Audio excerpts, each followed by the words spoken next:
ಭಾರತದ ರಾಷ್ಟ್ರೀಯ ತರಕಾರಿ ಯಾವುದು? ಸರಿಯಾದ ಉತ್ತರ ಕುಂಬಳಕಾಯಿ.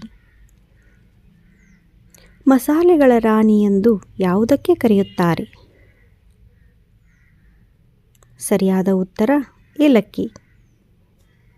ಭಾರತದ ಅತಿದೊಡ್ಡ ಬ್ಯಾಂಕ್ ಯಾವುದು? ಸರಿಯಾದ ಉತ್ತರ SBI. ಭಾರತದ ಯಾವ ರಾಜ್ಯ ಬಡ ರಾಜ್ಯವಾಗಿದೆ? ಸರಿಯಾದ ಉತ್ತರ ಬಿಹಾರ್. ಭಾರತದ ಪ್ರಧಾನಮಂತ್ರಿಯ ಸಂಬಳ ಎಷ್ಟು? ಉತ್ತರ 1,66,000.